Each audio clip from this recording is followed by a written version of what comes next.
You can't just hand things out for free.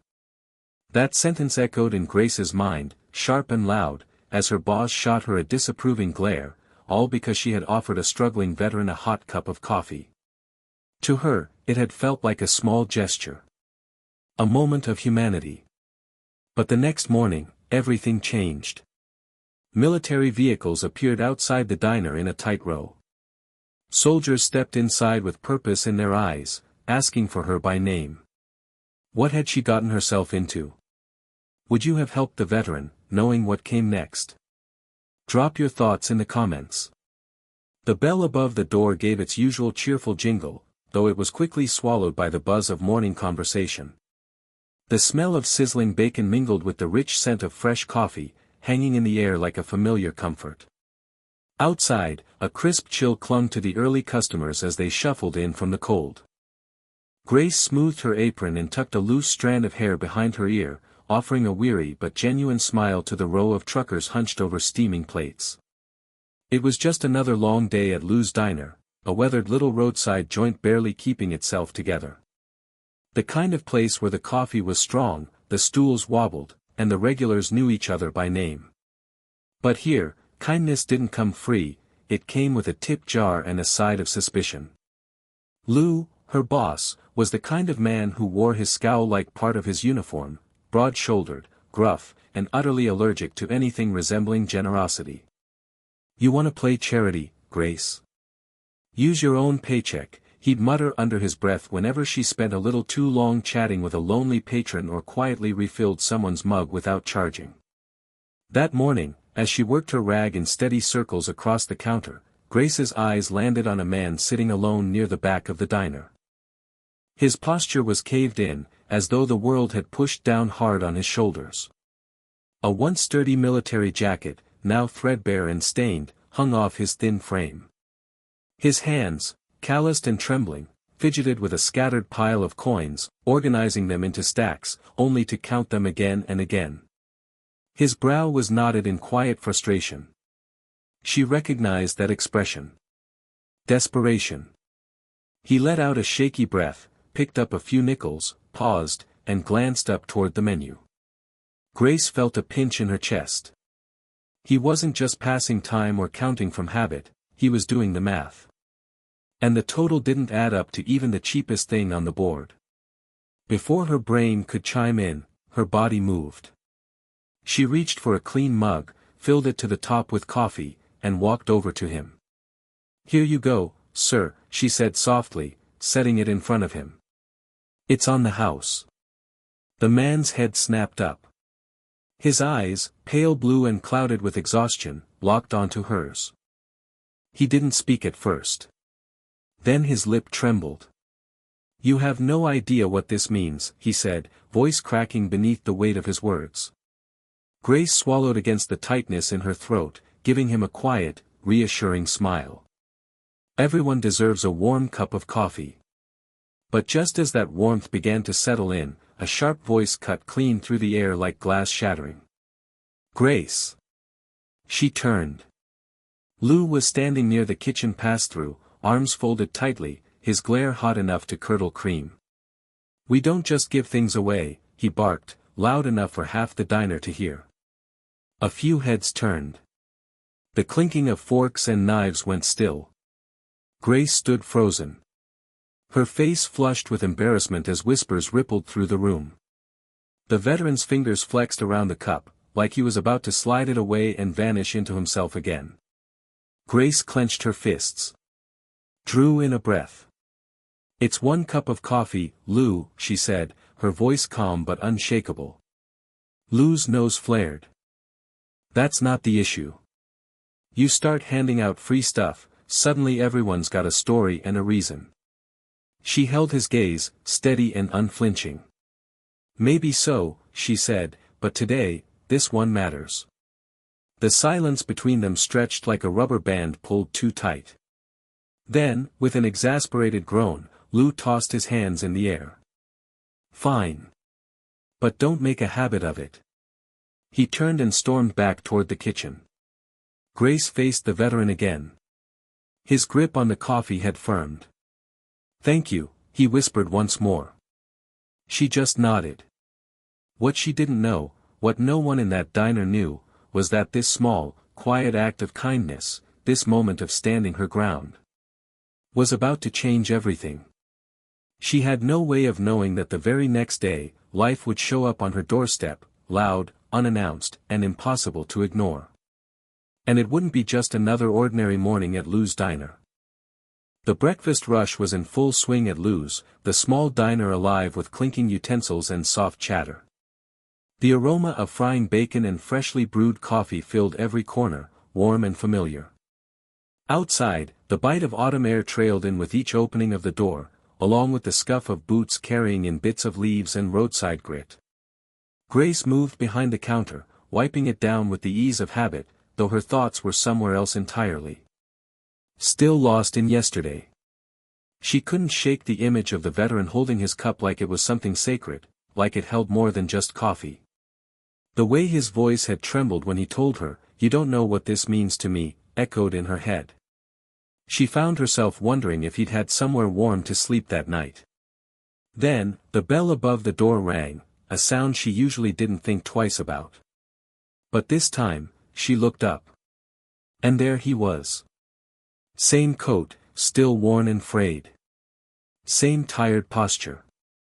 Yet something had shifted. His steps were slow, but there was a quiet steadiness to them now. He still looked weathered, but beneath that, maybe, there was hope. Their eyes met. A subtle smile tugged at his lips. "Good morning, miss," he said, his voice carrying a little more strength than before. Grace smiled back, warmly. "Morning, sir. Can I get you anything?" He shook his head gently, reaching into his coat. "No, I just came by to say thank you." Again.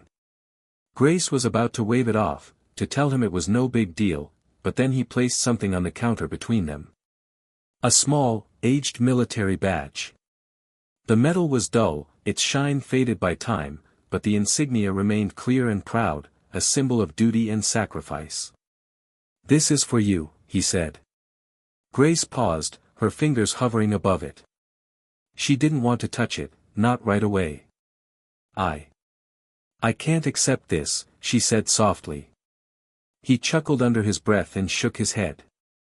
"It might not look like much, it's just an old keepsake from an old man. But to me, it means respect. And yesterday, you earned that." Her throat tightened. Carefully, she picked it up, her fingers brushing over the cool, time-worn surface. It felt heavier than she expected. "Thank you," she whispered, voice barely holding steady. But before she could say anything more, a voice from across the room cut through like a razor. "What's the point? He's just a broke old man." Grace's stomach dropped. The words came from a nearby table. A man in a stained flannel shirt leaned back in his chair, a smug smile tugging at his lips. Another man beside him chuckled under his breath. "Yeah," he added with a scoff. "A free coffee isn't gonna fix that guy's life." Their laughter wasn't loud, but it was loud enough. Loud enough to make the veteran flinch. Loud enough to send a slow, hot fury rising in Grace's chest. She turned to them, her grip on the badge tightening like a reflex. "Maybe not," she said, her voice calm but clear, slicing through the room. "But at least now he knows someone gives a damn." Silence fell like a curtain. The veteran looked over at her. There was something deep in his eyes, gratitude, yes, but also something steadier. A quiet acknowledgement. Respect. The flannel shirt man gave a half snort, trying to laugh it off. "You seriously think that's going to change anything? People like him? They're already gone. Hopeless." Grace's hands began to tremble, not from nerves, but from the fire building in her chest.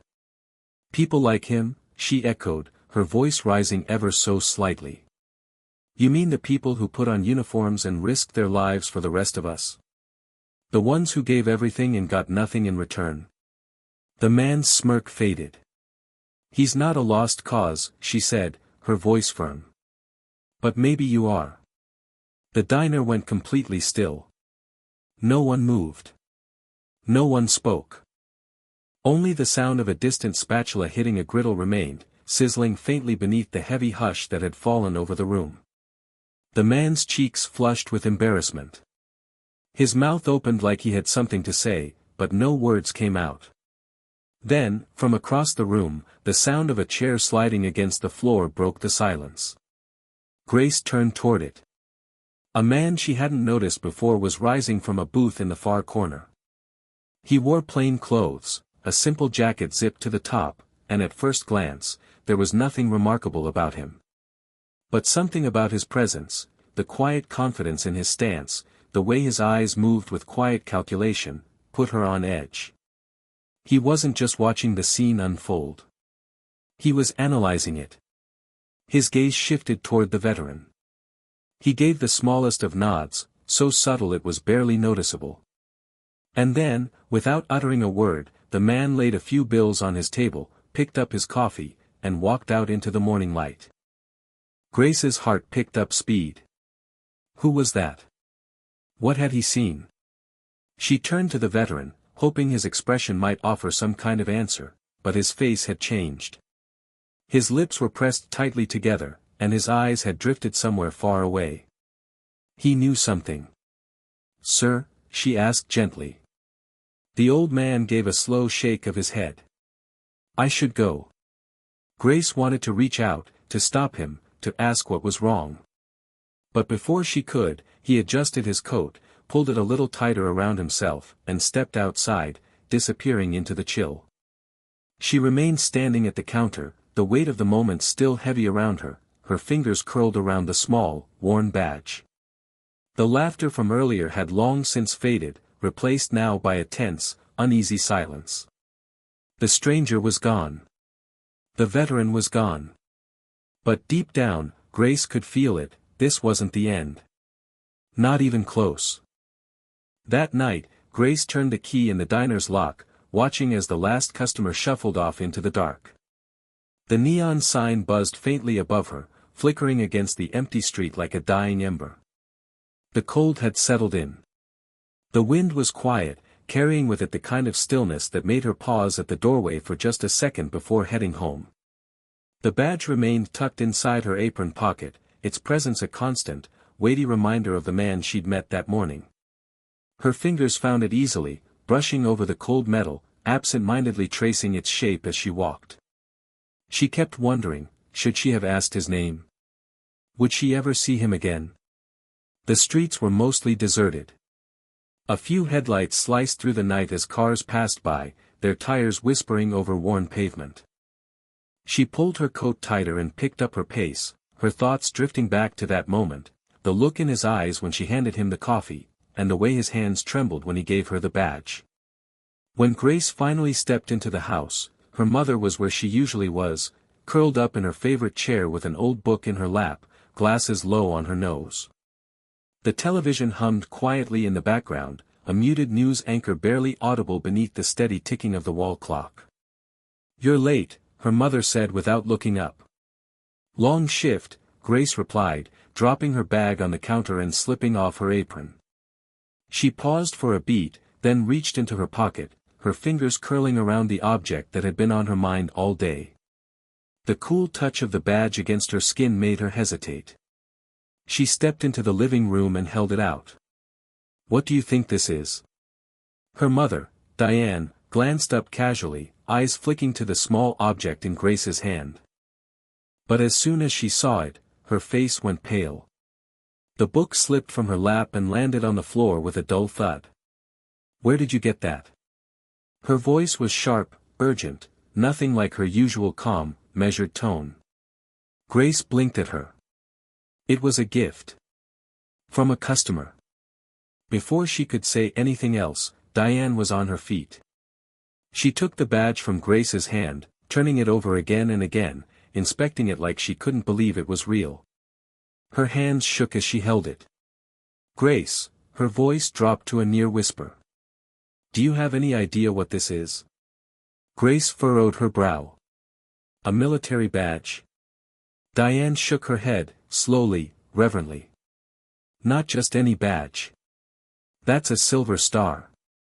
Grace stared at her, the words slow to register. And that means?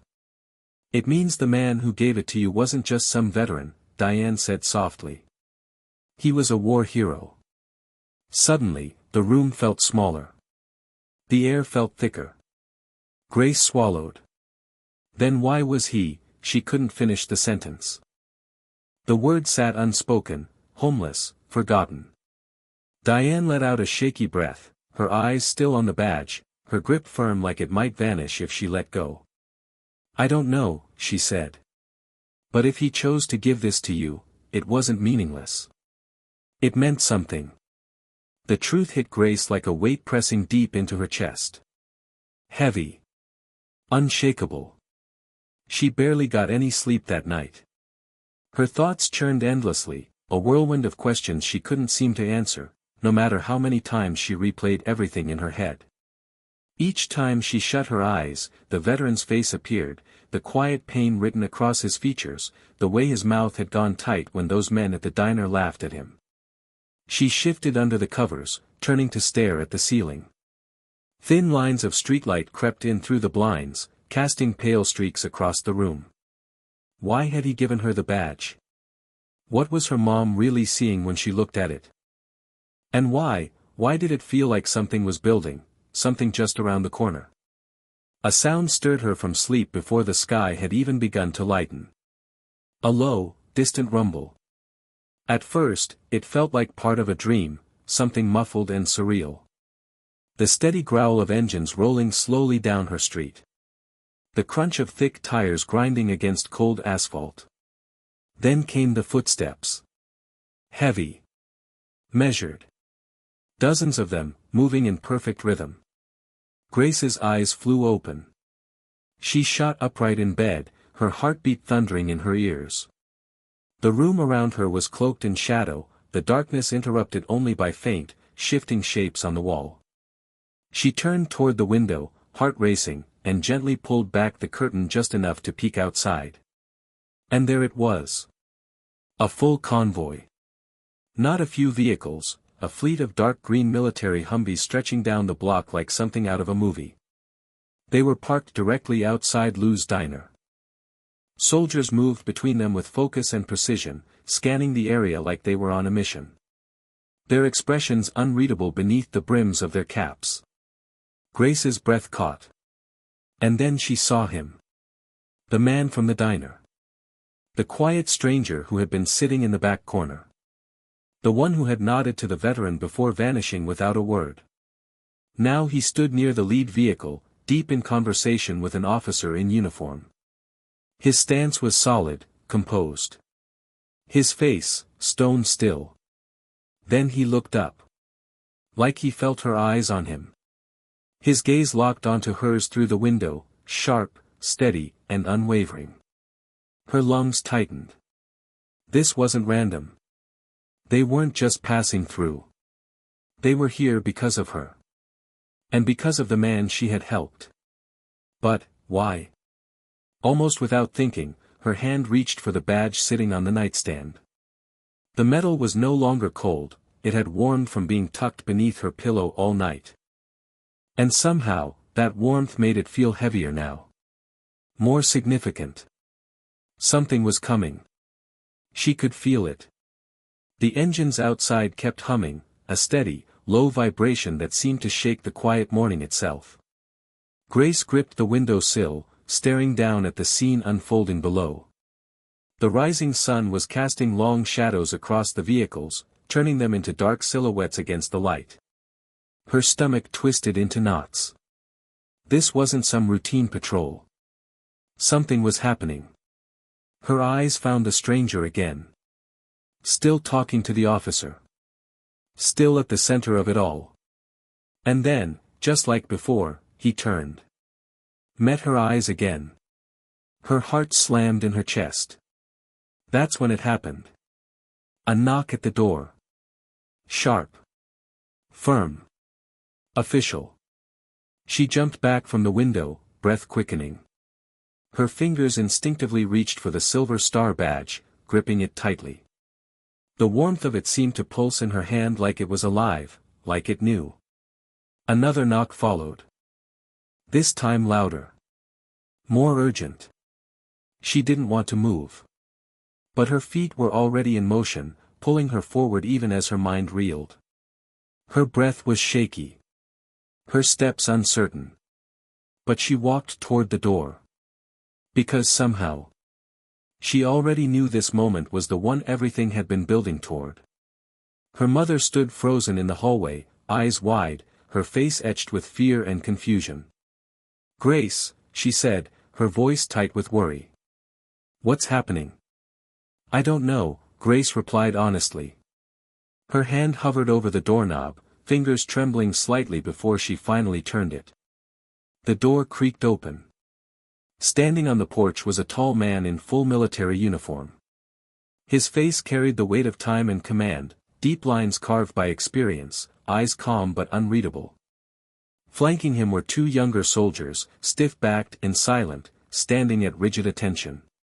"Grace Bennett?" the officer asked, his tone formal, yet not unkind. Her mouth felt dry. "Yes. We'd like you to come with us, ma'am." Her heart pounded so loudly it nearly drowned out his words. "Did I do something wrong?" she asked, her voice a whisper of uncertainty. The officer's face softened, just enough to ease some of the tension. "No, not at all," he assured her. "But there's someone who's been waiting to see you." Grace glanced back at her mother, who stood unmoving, her expression twisted in silent concern. Then, swallowing the fear clawing at her throat, Grace gave a single nod. The officer stepped aside, motioning for her to come with them. As she walked down the steps of the porch, her legs felt strangely unsteady, like the air itself had grown heavier. Every pair of eyes in the convoy seemed to track her movements. The morning chill bit sharper now, settling deep in her bones. But all of that faded when she looked up. And saw him. Her breath caught in her chest. It was the veteran. Only, not as she remembered him. The weathered coat was gone. So was the slouched posture, the weight of grief and years he'd once carried on his back. Now he stood tall, shoulders back, a man reclaimed. His salt and pepper hair was neatly combed, and a crisp, immaculate uniform replaced the threadbare one he'd worn before, its metals catching the early sunlight, gleaming like they had something to say. Grace stopped in her tracks, stunned. "Sir," she breathed, the word barely audible. The man's face softened into a warm, almost familiar smile. "Good morning, Miss Grace." The officer beside her cleared his throat, stepping slightly forward.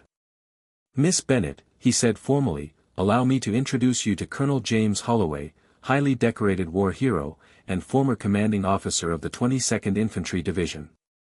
Grace blinked. Her mind tried to make sense of it. Colonel. He hadn't just served, he had led. He wasn't just a veteran. He was a hero. She looked back at him. Really looked. The strength in his stance. The clarity in his eyes. The quiet command that seemed to radiate from him, even now. "I don't understand," she whispered. Holloway drew in a slow, steady breath and nodded toward the badge still clutched in her hand. "You gave me something I hadn't felt in years," he said. "And it wasn't just the coffee. It wasn't even the kindness."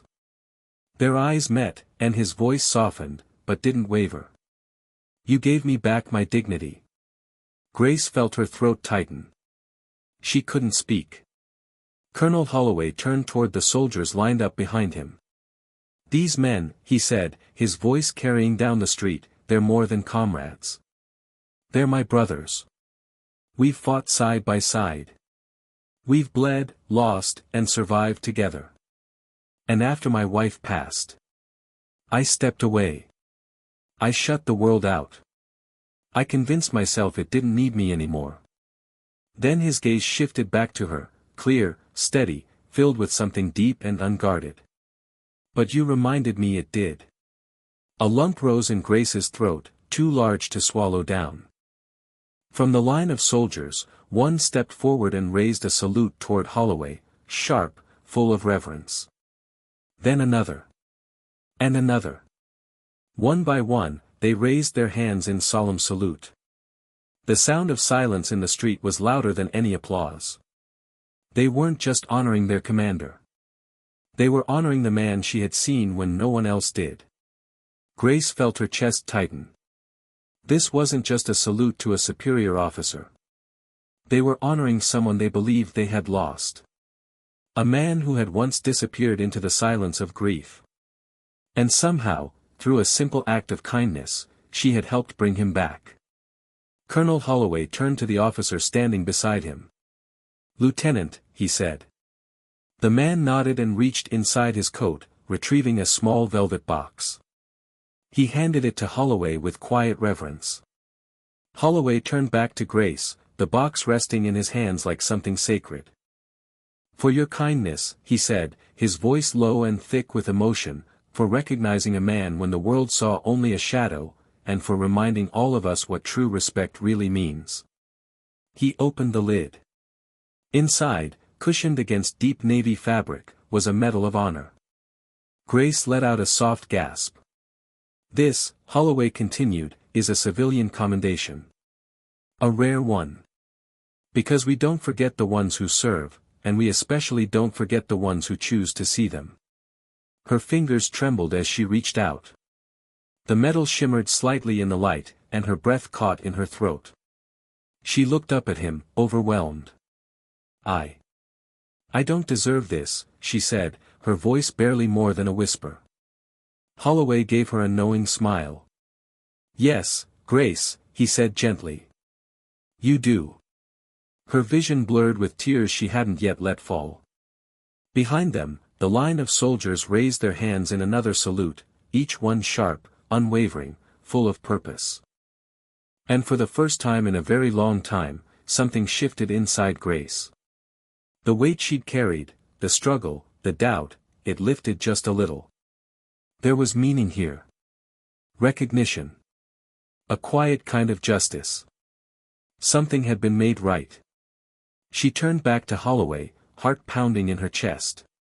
But he wasn't done. His smile deepened. "There's one more thing," he said.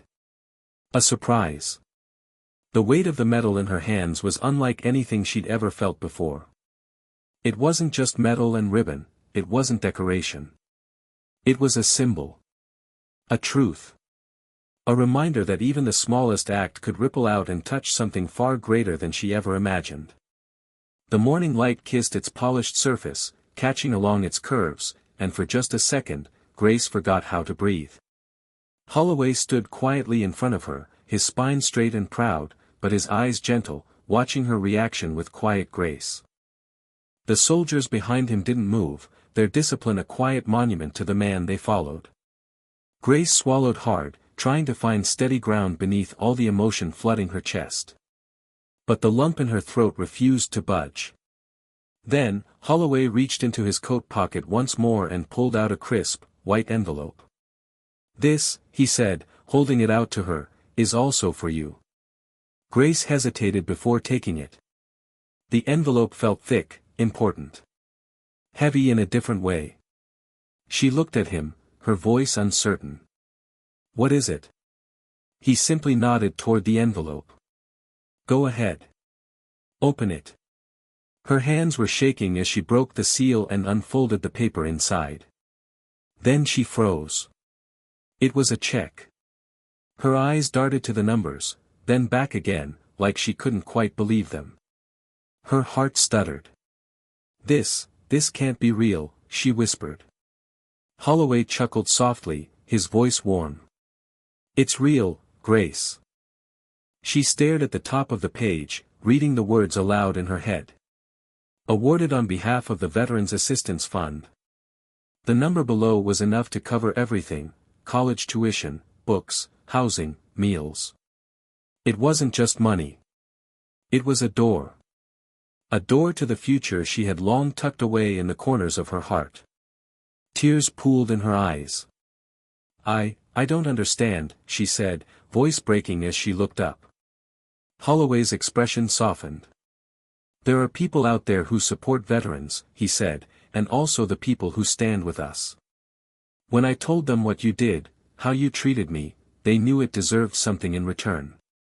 Grace turned to see her mother step forward, her hand covering her mouth, eyes wide with disbelief and pride. You gave me more than coffee, Holloway continued. His voice cracked slightly with emotion. You reminded me that compassion still exists in this world. I can never repay that, Grace, but maybe this is a start. A sob escaped Grace's lips before she could stop it. This moment, this gift, was more than just a medal or a check. It was the culmination of every struggle she had quietly carried for years. The long hours, the bills, the dreams she kept pushing further into the background. Now, standing before a decorated war hero, surrounded by soldiers who had given everything for their country, she was being offered something she never dared to expect. A chance. A future. Her hands clutched the check to her chest as tears spilled freely down her cheeks. Her mother stepped forward, wrapping her in a fierce, trembling hug. I'm so proud of you, she whispered into Grace's hair, her voice cracking with emotion. Grace shut her eyes tightly, holding on to the embrace like it might disappear if she let go. Part of her still half expected to wake up and find none of it was real. But it was. When she finally pulled away, she turned to Holloway, eyes shimmering with gratitude. Thank you, she said, her voice wavering. Not just for this. For everything. For your service. And your sacrifice. Holloway stepped forward and gently took her hand in both of his. No, Grace, he replied, giving her hand a firm, heartfelt squeeze. Thank you. For seeing me, when no one else did. The moment hung there, heavy with everything left unspoken. Then, after one last squeeze, he stepped back and gave a crisp nod. He turned toward the line of soldiers. Let's move out. The order rang with calm authority.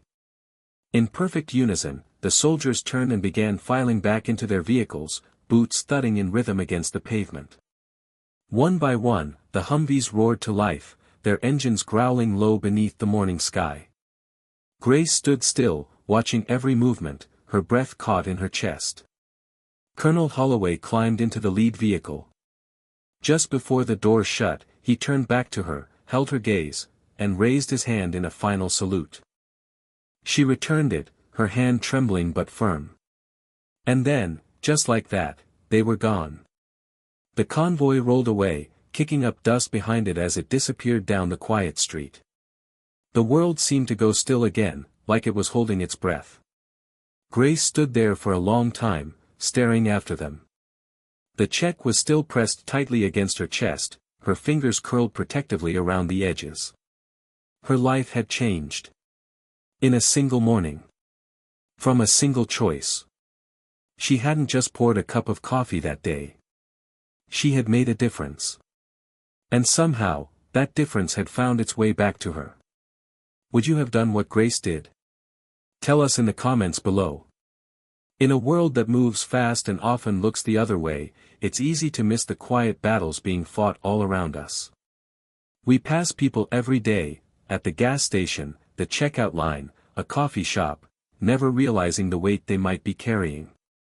But Grace's story is a reminder. A reminder that even the smallest act of kindness can set off a chain reaction that reaches further than we'll ever see. How often do we stop and truly see the people around us? The older man sitting alone in a booth. The young mom counting change with tired eyes. The veteran in the corner, silent, forgotten. Too often, we walk past. We tell ourselves it's not our place. That it's not our problem. But what if we chose to care? What if we chose to notice? To offer a smile. To speak a kind word. To give, if only a moment, of grace. Respect and gratitude should never be rare. They should be the foundation of how we live. How we treat others. How we remember those who gave so much. Especially our veterans. So the next time you see someone wearing an old military cap, don't just pass them by. Acknowledge them. Thank them. Ask about their story. Because sometimes, the smallest recognition reminds them their sacrifice mattered. Kindness doesn't cost anything. You don't need status, or power, or money to give it. It lives in the quiet moments. In how we listen. In how we stand up when someone else is being pushed down. And that is the most powerful kind of kindness there is. What makes Grace's story incredible isn't the reward she received. It's that she never expected one. She gave from the heart. She acted because it felt right. And life answered back in a way she never imagined. So, would you have done what Grace did? If you believe even one small act of kindness can change someone's life, type yes in the comments. Let's celebrate those who deserve to be seen. Let's honor the quiet heroes among us. And if you believe in real justice, in real compassion, and in stories that stay with you long after they end, subscribe to Uncovered Tales. Because the best stories, they're not just told. They're felt.